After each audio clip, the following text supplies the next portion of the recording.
Hello dear students, welcome back. NEET 2024 അനുബന്ധിച്ച് all India കോട്ടയിലേക്കുള്ള അലോട്ട്മെൻറ്റിൻ്റെ tentative schedule medical counselling committee പുറത്തുവിട്ടിരിക്കുന്നു.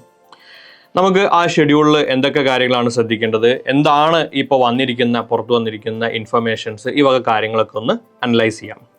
Now first of all, MBBS, BDS, BSc nursing പോലുള്ള കോഴ്സുകളിലേക്കുള്ള all India കോട്ടയിലേക്കുള്ള അഡ്മിഷനുള്ള counselling ആണ് medical counselling committee നടത്തുന്നത്. അതിൻ്റെ tentative ഷെഡ്യൂളാണ് പുറത്തു വന്നിരിക്കുന്നത്. Now all India കോട്ടയിൽ നമുക്കറിയാം, കേരളത്തിലും മറ്റെല്ലാ സംസ്ഥാനങ്ങളിലെയും ഗവൺമെൻറ് മെഡിക്കൽ കോളേജുകളുടെ 15% സീറ്റ് ഓൾ ഇന്ത്യ കോട്ടയിലേക്ക് സംവരണം ചെയ്തിരിക്കുന്ന അല്ലെങ്കിൽ ഓൾ ഇന്ത്യ കോട്ടയിൽ വരുന്നതാണ്. അങ്ങനെ ഏതാണ്ട് 8000-ഓളം സീറ്റും അതുകൂടാതെ വേറെ ഒരുപാട് കോളേജുകളുണ്ട്. ഫോർ എക്സാമ്പിൾ എയിംസ്, 20ഓളം എയിംസുകൾ ഇന്ത്യ ഒട്ടാകെ ഉണ്ട്. അതിൽ ഏതാണ്ട് 2000-ഓളം സീറ്റ്. അതുപോലെ തന്നെ ജിപ്മറിന് 2 ക്യാമ്പസുകളുണ്ട്, പോണ്ടിച്ചേരി ക്യാമ്പസും അതുപോലെ തന്നെ കരൈക്കൽ ക്യാമ്പസും കൂടെ ആയിട്ട് അറൗണ്ട് 240 സീറ്റ് ഉണ്ട്. അതിൽ ഓപ്പൺ സീറ്റായിട്ട് പുതുച്ചേരിക്ക് പുറത്തുനിന്നുള്ള സ്റ്റുഡൻസിന് ആക്സസ് ചെയ്യാൻ പറ്റുന്ന അറൗണ്ട് 180 സീറ്റുകളാണുള്ളത്. അതുപോലെ തന്നെ AFMCയിൽ 150 സീറ്റിൽ 145 സീറ്റുകൾ. അതുപോലെ തന്നെ മറ്റ് ഡീംഡ് സെൻട്രൽ യൂണിവേഴ്സിറ്റികൾ, ഫോർ എക്സാമ്പിൾ മണിപ്പാൽ യൂണിവേഴ്സിറ്റി, അതുപോലെ തന്നെ അമൃത യൂണിവേഴ്സിറ്റി പോലെയുള്ള മെഡിക്കൽ കോളേജുകളിലേക്കും, അതുപോലെ തന്നെ ESIC മെഡിക്കൽ കോളേജുകളിലേക്ക്, അതിൽ 35% seat ESIC IP insured person, ward of insured person എന്ന് പറയുന്ന കാറ്റഗറി റിസർവ്ഡ് ആണ്. അതിൽ തന്നെ 15% സീറ്റ് ഓൾ ഇന്ത്യ കോട്ടയിൽ റിസർവ്ഡ് ആണ്. ഇങ്ങനെയുള്ള മറ്റ് ഒരുപാട് സീറ്റുകളും കൂടെ കമ്പൈൻ ചെയ്ത് ഏതാണ്ട് 10,000-ലധികം സീറ്റുകളിലേക്കുള്ള അഡ്മിഷനാണ് ഓൾ ഇന്ത്യ കോട്ട വഴി നടക്കുന്നത്. ആ ഓൾ ഇന്ത്യ കോട്ടയുടെ അലോട്ട്മെന്റിന് 4 റൗണ്ടുകളാണ്, അതിന്റെ ടെൻറ്റേറ്റീവ് ഷെഡ്യൂളാണ് പുറത്തു വന്നിട്ടുള്ളത്. നമുക്ക് അതിലെ സ്റ്റെപ്സ് ഒക്കെ നോക്കാം. ഫസ്റ്റ് ഓഫ് ഓൾ നിങ്ങൾ മനസ്സിലാക്കേണ്ടത്, ഇത് ടെൻറ്റേറ്റീവ് ഷെഡ്യൂളാണ്. അതിൽ തന്നെ ഓരോന്നിൻ്റെയും റൂൾസ് പ്രത്യേകം പറഞ്ഞിട്ടില്ല. അതായത് നമ്മൾ ഏത് അലോട്ട്മെന്റ് അല്ലെങ്കിൽ ഏത് റൗണ്ട് കഴിഞ്ഞാൽ സീറ്റ് ലോക്ക് ആവും, അതുപോലെ തന്നെ ഏത് റൗണ്ടിലാണ് നമ്മൾ ഫീ അടക്കേണ്ടത്, എത്രയാണ് രജിസ്ട്രേഷൻ ഫീ അടക്കേണ്ടത്, അങ്ങനത്തെ കാര്യങ്ങളൊന്നും വന്നിട്ടില്ല. ജസ്റ്റ് ടെൻറ്റേറ്റീവ് ആയിട്ടുള്ള ഒരു ഷെഡ്യൂൾ മാത്രമാണ് വന്നിട്ടുള്ളത്. സോ ആ ഷെഡ്യൂളിൽ പറഞ്ഞിരിക്കുന്ന കാര്യങ്ങൾ, ആദ്യത്തെ കാര്യം എന്ന് പറയുന്നത്, ഫസ്റ്റ് റൗണ്ട് സ്റ്റാർട്ട് ചെയ്യുന്നതിന് ടെൻറ്റേറ്റീവ് ഡേറ്റ് 14th ഓഗസ്റ്റ് ആണ്. ഓഗസ്റ്റ് 14-നാണ് ആദ്യത്തെ റൗണ്ട് സ്റ്റാർട്ട് ചെയ്യുന്നത്. ഓരോ റൗണ്ടും 15 ദിവസത്തോളം നീണ്ടു നിൽക്കുന്ന റൗണ്ടുകളാണ്. അതായത് ഫസ്റ്റ് റൗണ്ട് അലോട്ട്മെന്റ് കഴിയുന്നത് ഏതാണ്ട് അതിൻ്റെ ഡോക്യുമെന്റ് വെരിഫിക്കേഷൻ, അതായത് ജോയിൻ ചെയ്തിട്ടുള്ള ഡോക്യുമെന്റ് വെരിഫിക്കേഷൻ സ്റ്റെപ്പിലേക്ക് എത്തുമ്പോൾ ഏതാണ്ട് ഓഗസ്റ്റ് 31 ആണ് തന്നുള്ളത്. എന്ന് വെച്ചാൽ 15-16 ദിവസത്തോളം. 4th സെപ്റ്റംബറിന് സ്റ്റാർട്ട് ചെയ്ത് 21st സെപ്റ്റംബറിനാണ് സെക്കൻഡ് റൗണ്ട് അവസാനിക്കുന്നത്. തേർഡ് റൗണ്ട് 25th സെപ്റ്റംബറിന് സ്റ്റാർട്ട് ചെയ്ത് 13th ഒക്ടോബറിനാണ്. അതുപോലെ തന്നെ 4th അഥവാ സ്ട്രേ വേക്കൻസി റൗണ്ട് 16th ഒക്ടോബറിന് സ്റ്റാർട്ട് ചെയ്ത് 24th ഒക്ടോബറിലാണ് അവസാനിക്കുന്നത്. എന്ന് വെച്ചാൽ ഒക്ടോബർ എൻഡ് വരെ അലോട്ട്മെന്റുകളുണ്ട്. ഓരോ അലോട്ട്മെന്റും റഫ്ലി 15 ഡേയ്സ് ആണ് ഓരോ അലോട്ട്മെന്റിനും വരുന്ന ടൈം ഡ്യൂറേഷൻ എന്ന് പറയുന്നത്. അതിലെ ഓരോരോ സ്റ്റെപ്പുകളായിട്ട് തന്നെയാണ് അവർ പുറത്തിറക്കിയുള്ള PDF നമുക്ക് കാണാവുന്നത്. ഫസ്റ്റ് സ്റ്റെപ്പ് എന്ന് പറയുന്നത് verification of tentative seat matrix by the participating institutes and NMC. അതായത് എത്രത്തോളം സീറ്റുകളുണ്ട് എന്നുള്ള സീറ്റ് മാട്രിക്സ് അതാത് ഇൻസ്റ്റിറ്റ്യൂട്ടുകളും NMCയും വെരിഫൈ ചെയ്യുന്ന ഡേറ്റ്, അത് മുതലാണ് ഒരു റൗണ്ട് സ്റ്റാർട്ട് ചെയ്യുന്നത്. അതിനുശേഷം രജിസ്ട്രേഷൻ ഓർ പേയ്മെന്റ്, നമ്മൾ രജിസ്റ്റർ ചെയ്തിട്ടില്ലെങ്കിൽ രജിസ്റ്റർ ചെയ്യാം. ഓരോ റൗണ്ടുകളും സെപ്പറേറ്റ് റൗണ്ട് അലോട്ട്മെന്റുകളായിട്ടാണ്. അതായത് ഫസ്റ്റ് റൗണ്ട് കഴിഞ്ഞതിന് ശേഷം നിങ്ങൾക്ക് വീണ്ടും നിങ്ങളുടെ ഓപ്ഷൻസ് റീഅറേഞ്ച് ചെയ്യാനും പുതിയ ഓപ്ഷൻസ് കൂട്ടിച്ചേർക്കാനും ഓപ്ഷൻസ് ഒഴിവാക്കാനും കൊടുത്ത് തന്നെ വീണ്ടും കൊടുക്കാനും ഒക്കെയുള്ള അവസരങ്ങളുണ്ട്. അപ്പോൾ ഓരോന്നും സെപ്പറേറ്റ് അലോട്ട്മെന്റുകൾ പോലെ തന്നെയാണ് വരുന്നത്. ഫസ്റ്റ് റൗണ്ടിൽ അല്ലെങ്കിൽ ഏറ്റവും ആദ്യം നമ്മൾ കൊടുക്കുന്ന ഓപ്ഷൻസ് മാത്രമല്ല, അല്ലാത്ത ഓപ്ഷൻസ് കൂട്ടിച്ചേർക്കാനും ഒഴിവാക്കാനും ഒക്കെയുള്ള അവസരങ്ങൾ ഓരോ റൗണ്ട് കഴിയുമ്പോഴും ഉണ്ടാകുന്നതാണ്. ഇതൊക്കെയാണ് സാധാരണ റൂൾസ്. യൂഷ്വലി അത് തന്നെയാണ് നമ്മൾ എക്സ്പെക്ട് ചെയ്യുന്നത്. ഈ തരത്തിലുള്ള റൂൾസ് ആൻഡ് റെഗുലേഷൻസ് ഇതുവരെ മെഡിക്കൽ കൗൺസിലിംഗ് കമ്മിറ്റി പുറത്തുവിട്ടിട്ടില്ല. അല്ലെങ്കിൽ അത് ഓഗസ്റ്റ് ഒരു ഫസ്റ്റ് വീക്കിലോടുകൂടി നമുക്ക് അത് പ്രതീക്ഷിക്കാവുന്നതാണ്. അപ്പോഴാണ് കൂടുതൽ ചിത്രങ്ങൾ ക്ലിയർ ആവുന്നത്. രജിസ്ട്രേഷൻ ആൻഡ് പേയ്മെന്റ് കഴിഞ്ഞതിന് ശേഷം അതിനുശേഷം നമുക്ക് ചോയ്സസ് ഫില്ല് ചെയ്യാം, അതുപോലെ തന്നെ ചോയ്സുകൾ ലോക്ക് ചെയ്യാം. അതിനുശേഷം അലോട്ട്മെന്റ് വരും, അല്ലെങ്കിൽ അലോട്ട്മെന്റ് പ്രോസസ്സ് ചെയ്യാനെടുക്കുന്ന 2 ദിവസം ഗ്യാപ്പിന് ശേഷം അലോട്ട്മെന്റ് വരും. ആ അലോട്ട് ചെയ്യുന്ന കോളേജുകളിൽ റിപ്പോർട്ട് ചെയ്യുക. അവിടെയാണ് നമ്മൾ ഡോക്യുമെന്റ്സ് സബ്മിറ്റ് ചെയ്യേണ്ടത്, അതുപോലെ തന്നെ ഫീസ് പേ ചെയ്യേണ്ടത്. ഡോക്യുമെന്റ് വെരിഫിക്കേഷൻ കഴിഞ്ഞതിന് ശേഷമാണ് നമ്മുടെ സീറ്റ് കൺഫേം ആകുന്നത്. അപ്പോൾ അതാത് സ്റ്റെപ്പുകൾ കൃത്യമായിട്ട് മനസ്സിലാക്കുക. ആദ്യം വെബ്സൈറ്റിൽ സീറ്റ് മാട്രിക്സ് വരും, അത് വെരിഫൈ ചെയ്യും. ശേഷം നമുക്ക് രജിസ്ട്രേഷൻ ചെയ്യാത്തവർക്ക്, ഓരോ ഫസ്റ്റ് റൗണ്ടിൽ രജിസ്റ്റർ ചെയ്താൽ പിന്നത്തെ റൗണ്ടുകൾ രജിസ്റ്റർ ചെയ്യേണ്ടതില്ല. എന്നാൽ ഫസ്റ്റ് റൗണ്ടിൽ രജിസ്റ്റർ ചെയ്യാത്തവർക്ക് സെക്കൻഡ് റൗണ്ടിലേക്ക് പങ്കെടുക്കാം. സോ അപ്പോൾ നമുക്ക് രജിസ്ട്രേഷൻ ചെയ്താൽ മതിയാകും. അതിന് രജിസ്ട്രേഷൻ ഫീസ് ഉണ്ട്. അറൗണ്ട് 10,000 rupees ആണ് ജനറൽ കാറ്റഗറി സ്റ്റുഡൻസിന് വരാറുള്ളത്. മറ്റ് കാറ്റഗറി സ്റ്റുഡൻസിന് അതിനനുസരിച്ച് വ്യത്യാസങ്ങളുണ്ടാവും. വൺസ് അഗൈൻ ഞാൻ പറയുന്നു, ഇത് ടെൻറ്റേറ്റീവ് ഷെഡ്യൂൾ മാത്രമേ വന്നിട്ടുള്ളൂ. രജിസ്ട്രേഷൻ ഫീ എത്രയാണ്, ഓരോ കാറ്റഗറിക്ക് എത്രയാണ് എന്നുള്ള ഡീറ്റെയിൽസ് ഒന്നും തന്നെ പുറത്ത് വന്നിട്ടില്ല.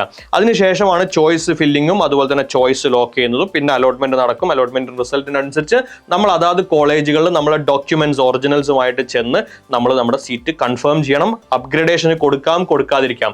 കൺഫേം ചെയ്ത് കഴിഞ്ഞാൽ നമ്മൾ ഫീ പേ ചെയ്യണം. ഫീ പേ ചെയ്യുമ്പോൾ മനസ്സിലാക്കുക, ഇപ്പോൾ ഓൾ ഇന്ത്യ കോട്ടയിൽ നിങ്ങൾക്ക് കോഴിക്കോട് മെഡിക്കൽ കോളേജിലാണ് കിട്ടുന്നതെങ്കിൽ കേരളത്തിലെ ഫീസും, ഓൾ ഇന്ത്യ കോട്ടയിൽ നിങ്ങൾക്ക് തമിഴ്നാട് മെഡിക്കൽ കോളേജിൽ, തമിഴ്നാട് സ്റ്റേറ്റിലെ മറ്റൊരു മെഡിക്കൽ കോളേജിലാണെങ്കിൽ തമിഴ്നാട് MGR യൂണിവേഴ്സിറ്റിയുടെ അണ്ടറിലാണ് തമിഴ്നാട് മെഡിക്കൽ കോളേജുകൾ MBBS കോഴ്സ് വർക്ക് ചെയ്യുന്നത്. സോ അതിന്റെ ഫീസും ഒക്കെയാണ് അടക്കുന്നത്. സോ അതായത് സ്റ്റേറ്റുകൾക്ക് അനുസരിച്ചാണ് ഫീസ്. ആ കോളേജിൽ ചെന്നിട്ടാണ് നമ്മൾ ഫീ അടക്കേണ്ടത്. ആ ഫീൻ്റെ ഏതാണ്ട് ഒരു എമൗണ്ട് എന്ന് പറയുന്നത് കേരളത്തിൽ അറൗണ്ട് 25,000 rupees ആണ് ഒരു ഇയറിന്റെ ഫീസ്. അതേസമയം അത് കർണാടകയിലാണെങ്കിൽ ദാറ്റ്സ് അറൗണ്ട് 75,000, തമിഴ്നാട്ടിലാണെങ്കിൽ ദാറ്റ്സ് അറൗണ്ട് 18,000. അപ്പോൾ നമ്മൾ അതാത് മെഡിക്കൽ കോളേജുകളിൽ ചെല്ലുന്ന സമയത്ത് ഒരു വർഷത്തേക്കുള്ള ഫീസ് കൂടാതെ നമ്മൾ അവിടുത്തെ ലൈബ്രറി അതുപോലെ തന്നെ കോഷൻ ഡെപ്പോസിറ്റ് പോലുള്ള കാര്യങ്ങളൊക്കെ ഉണ്ടാവും. സോ അതിന് കൂടുതൽ വേണ്ടി അഡീഷണൽ എമൗണ്ട് കൂടെ കയ്യിൽ കരുതിയിട്ട് വേണം പോകാൻ. കൂടുതൽ ഡീറ്റെയിൽസ് വൺസ് അഗൈൻ നമ്മൾ കൂടുതൽ ഇൻഫർമേഷൻ പുറത്ത് വരുന്നതിനനുസരിച്ച് നിങ്ങളെ അപ്ഡേറ്റ് ചെയ്യുന്നതായിരിക്കും. 4 റൗണ്ടുകളായിട്ടാണ് അലോട്ട്മെന്റ് നടക്കുന്നത്. ഫസ്റ്റ്, സെക്കൻഡ്, തേർഡ് റൗണ്ട് കഴിഞ്ഞ് അതിനുശേഷമുള്ളതാണ് ഫൈനൽ സ്ട്രേ വേക്കൻസി റൗണ്ട്. അതിൽ തന്നെ ഏത് റൗണ്ടിൽ നമ്മൾ എത്ര വരെ നമുക്ക് പോകാം, ഏതിലാണ് ഓട്ടോ ലോക്ക് ആകുന്നത്, അതുപോലെ തന്നെ തേർഡ് റൗണ്ടിൽ നമുക്ക് സീറ്റ് അലോട്ട് ചെയ്ത് നമ്മൾ എടുത്തില്ല എങ്കിൽ ഫോർത്ത് റൗണ്ടിൽ നമുക്ക് പാർട്ടിസിപ്പേറ്റ് ചെയ്യാൻ പറ്റില്ല. ഇനി 4 റൗണ്ടിലും നമുക്ക് സീറ്റ് അലോട്ട് ചെയ്യുന്നില്ല എങ്കിൽ നമ്മൾ പേ ചെയ്യുന്ന തുടക്കത്തിലെ രജിസ്ട്രേഷൻ ഫീ നമുക്ക് റീഫണ്ട് ചെയ്യും. ഈ വക കാര്യങ്ങളൊക്കെ ഇതിൻ്റെ റൂൾസ് ആൻഡ് റെഗുലേഷൻസ് ഒക്കെ മെഡിക്കൽ കൗൺസിലിംഗ് കമ്മിറ്റി തൊട്ടടുത്ത നോട്ടിഫിക്കേഷൻസിലായിട്ട് പുറത്തു വിടുന്നതായിരിക്കും. ഏതായാലും ഇതാണ് ടെൻറ്റേറ്റീവ് ഷെഡ്യൂൾ. 14th സ്റ്റാർട്ട് ചെയ്യുന്നത്. ഫസ്റ്റ് റൗണ്ട് അറൗണ്ട് 15-16 days വരുന്നതാണ് ഓരോ അലോട്ട്മെന്റ് പ്രൊസീജിയറുകളും എന്ന് മനസ്സിലാക്കാം. നൗ മറ്റൊരു ഇമ്പോർട്ടൻ്റ് ആയിട്ടുള്ള അർജന്റായിട്ട് ചെയ്യേണ്ട ഒരു കാര്യം, ഡിഫറൻഷ്യലി ഏബിൾഡ് സ്റ്റുഡൻസ് ഉണ്ടെങ്കിൽ അവരുടെ PWD സർട്ടിഫിക്കറ്റിന്റെ വെരിഫിക്കേഷൻ അല്ലെങ്കിൽ അവരുടെ ഡിസബിലിറ്റിയുടെ വെരിഫിക്കേഷൻ ചെയ്യേണ്ട സമയമാണ് ഇപ്പോൾ. അതിനായിട്ട് മെഡിക്കൽ കൗൺസിലിംഗ് കമ്മിറ്റി പുറത്തിറക്കിയിരിക്കുന്ന നോട്ടീസിൽ 16 മെഡിക്കൽ കോളേജുകൾ അല്ലെങ്കിൽ മെഡിക്കൽ ഇൻസ്റ്റിറ്റ്യൂട്ടുകളാണ് അസൈൻ ചെയ്ത് തന്നിട്ടുള്ളത്. നമ്മളെ സംബന്ധിച്ചിടത്തോളം അഥവാ കേരളത്തിൽ തിരുവനന്തപുരം മെഡിക്കൽ കോളേജിൽ എല്ലാ തരത്തിലുള്ള ഡിസബിലിറ്റീസും വെരിഫൈ ചെയ്യുന്നതാണ്. തൊട്ടടുത്ത് നമുക്കുള്ളത് മദ്രാസ് മെഡിക്കൽ കോളേജും അതുപോലെ തന്നെ മൈസൂർ ഏഷ്യയാണ്. മൈസൂർ ഏഷ്യൻ്റെ കാര്യം സ്പീച്ച് ആൻഡ് ഹിയറിംഗ് റിലേറ്റഡ് ആയിട്ടുള്ള ഡിസബിലിറ്റീസ് മാത്രമേ അവിടെ വെരിഫൈ ചെയ്യപ്പെടുന്നുള്ളൂ. അപ്പോൾ അങ്ങനെ ഡിഫറൻഷ്യലി ഏബിൾഡ് ആയിട്ടുള്ള സ്റ്റുഡൻസ് ഉണ്ടെങ്കിൽ അവർക്ക് ഡെഫിനറ്റ്ലി റിസർവേഷൻ ഉണ്ട്. ആ റിസർവേഷൻ നിങ്ങൾക്ക് കിട്ടണം എന്നുണ്ടെങ്കിൽ നിങ്ങൾ ഈ പറയുന്ന ഏതെങ്കിലും നമ്മുടെ അടുത്തുള്ള ഏറ്റവും ഫീസിബിൾ ആയിട്ടുള്ള ഏത് സ്ഥലമാണോ അവിടെ ചെന്ന് നമ്മൾ വെരിഫൈ ചെയ്യേണ്ടതുണ്ട്. ടോട്ടൽ 16 ഇൻസ്റ്റിറ്റ്യൂട്ടിലാണ് കൊടുത്തിട്ടുള്ളത്. കേരളത്തിൽ തിരുവനന്തപുരം മെഡിക്കൽ കോളേജാണ് അതിനുള്ള ലൊക്കേഷൻ. സോ അതിൻ്റെ പ്രൊസീജിയർ വളരെ സിമ്പിളാണ്. അവിടെ നമുക്ക് ഓൺലൈനിൽ അതിൻ്റെ തിരുവനന്തപുരം മെഡിക്കൽ കോളേജിലെ കോൺടാക്ട് നമ്പർ കിട്ടും. അവിടെ വിളിച്ച് നമ്മളൊരു അപ്പോയിൻമെൻറ്റ് എടുത്ത് അവർ പറയുന്ന ദിവസം ചെന്ന് കഴിഞ്ഞാൽ നമ്മൾ ഡിസബിലിറ്റി വെരിഫൈ ചെയ്ത് അവർ കൺഫേം ചെയ്ത് അതിനുള്ള സർട്ടിഫിക്കറ്റും തന്നു വിടുകയാണ് ചെയ്യുക. അപ്പോൾ അങ്ങനെ ഡിഫറൻഷ്യലി ഏബിൾഡ് ആയിട്ടുള്ള സ്റ്റുഡൻസ് ഉണ്ട് എങ്കിൽ തീർച്ചയായും ഈ ഒരു സമയത്ത് തന്നെ അത് എത്രയും പെട്ടെന്ന് തന്നെ റെഡിയാക്കി വെക്കേണ്ടതാണ്. കേരള അതുപോലെ തന്നെ കേരള എൻട്രൻസിന് വേണ്ടിയിട്ട് അല്ലെങ്കിൽ കേരളത്തിലെ അലോട്ട്മെന്റുകൾക്ക് വേണ്ടി പ്രിപ്പയർ ചെയ്തിട്ടുള്ള PWD സർട്ടിഫിക്കറ്റ് ഓൾ ഇന്ത്യക്ക് വാലിഡ് ആകുന്നതല്ല. അപ്പോൾ അതിന് സെപ്പറേറ്റ് ആയിട്ടുള്ള സർട്ടിഫിക്കറ്റ് തന്നെ പ്രിപ്പയർ ചെയ്യണം. അതിനൊരു അപ്പോയിൻമെന്റ് തിരുവനന്തപുരം മെഡിക്കൽ കോളേജിൽ എടുക്കുക. അവിടെ പോയിട്ട് അവർ പറയുന്ന ദിവസങ്ങളിൽ ചെന്ന് ഈ പറയുന്ന കാര്യങ്ങൾ ഫില്ലപ്പ് ചെയ്യുക. അതിൻ്റെ ആ സമയത്ത് മറ്റ് ഡോക്യുമെന്റ്സും കാര്യങ്ങളൊക്കെ വേണ്ടി വരും. അതായത് നമ്മുടെ 12th 10th സർട്ടിഫിക്കറ്റോ അഡ്മിറ്റ് കാർഡോ അങ്ങനത്തെ കാര്യങ്ങളൊക്കെ ആയിട്ട് വേണം നിങ്ങൾ ചെല്ലാൻ. വൺസ് അഗെയിൻ അത് അപ്പോയിൻമെന്റ് എടുക്കുന്ന സമയത്ത് തന്നെ കൺഫേം ചെയ്ത് വെരിഫൈ ചെയ്തിട്ട് വേണം മെഡിക്കൽ കോളേജിൽ പോകാനായിട്ട്. നൗ ഇത്തരത്തിലുള്ള ഒരു ടെൻറ്റേറ്റീവ് ഷെഡ്യൂളാണ് ഇപ്പോൾ മെഡിക്കൽ കൗൺസിലിംഗ് കമ്മിറ്റി പുറത്തുവിട്ടിട്ടുള്ളത്.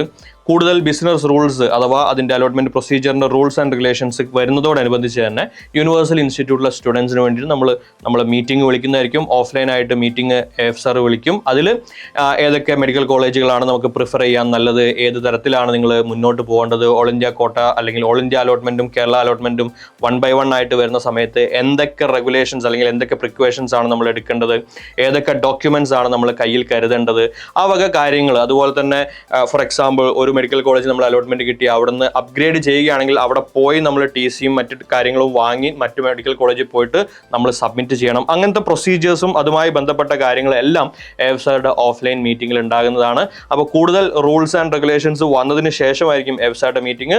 തീർച്ചയായും നിങ്ങളെ അത് വാട്സാപ്പ് വഴി അറിയിക്കുന്നതാണ്. ഏതായാലും അതിനുവേണ്ടി വെയിറ്റ് ചെയ്യുക. ഈ ഡിഫറൻഷ്യലി ഏബിൾഡ് ആയിട്ടുള്ള സ്റ്റുഡൻസ് ഈ പറയുന്ന വെരിഫിക്കേഷൻ എത്രയും പെട്ടെന്ന് തന്നെ പൂർത്തിയാക്കുക. മെഡിക്കൽ കൗൺസിലിംഗ് കമ്മിറ്റിയുടെ വെബ്സൈറ്റ് നിങ്ങൾക്ക് എല്ലാവർക്കും എല്ലാ ദിവസവും ചെക്ക് ചെയ്യാവുന്നതാണ്. പുതിയ നോട്ടിഫിക്കേഷൻസ് വരുന്നതിനനുസരിച്ച് നമ്മളും ചാനലിലൂടെ അപ്ഡേറ്റ് ചെയ്യുന്നതായിരിക്കും. That's all for now. Thank you for watching.